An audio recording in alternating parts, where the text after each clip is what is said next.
मशहूर कथावाचक देवकी नंदन ठाकुर महाराज जी से मनीष कश्यप की हुई मुलाकात। देश के मशहूर कथावाचक से अयोध्या की धरती पर कई मुद्दों पर हुई बात।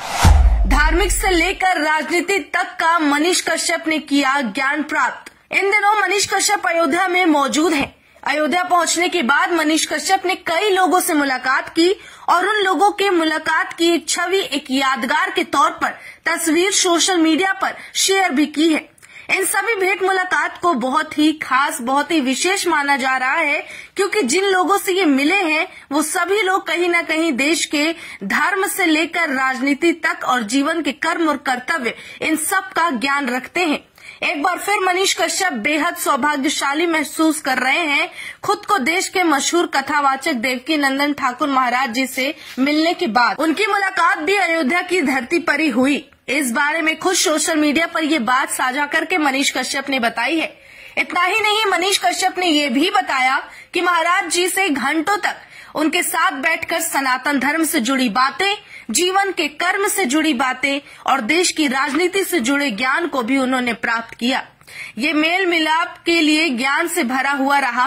वहीं मनीष कश्यप ने जो तस्वीर शेयर की, उनके साथ उन्होंने एक मैसेज कैप्शन के तौर पर लिखा और लोगों को बताया कि देश के मशहूर कथावाचक देवकी नंदन ठाकुर महाराज जी से अयोध्या में मुलाकात हुआ।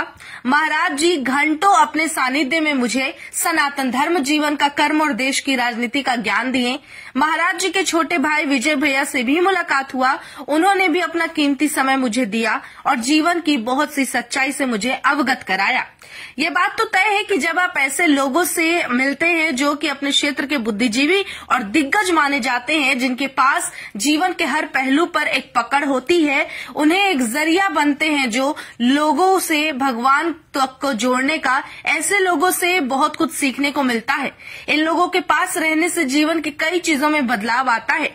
मनीष कश्यप भी खुद को उन्हीं में से एक मानते हैं जो कि बहुत ही ज्यादा सौभाग्यशाली है कि उन्होंने अपना जीवन का थोड़ा सा समय ही सही लेकिन कथावाचक देवकी नंदन ठाकुर महाराज जी के साथ बिताया। इससे पहले मनीष कश्यप हनुमानगढ़ी के महंत राजू दास जी से मिल चुके हैं। श्री राम जन्मभूमि तीर्थ क्षेत्र ट्रस्ट के महासचिव चंपत राय जी से भी इन्होंने मुलाकात की है। यानी कि मनीष कश्यप का अयोध्या में होना इस बार अपने धर्म से विशेष तौर पर जुड़े रहना ही मकसद है। इनका सबसे बड़ा साक्ष्य उनकी हाल में सामने आ रही तस्वीरें हैं, जहां वो देश के विकास की, जनता के हित की बात करने के साथ अब धर्म को भी आगे बढ़ाने और उनके प्रचार प्रसार में लगे हुए हैं।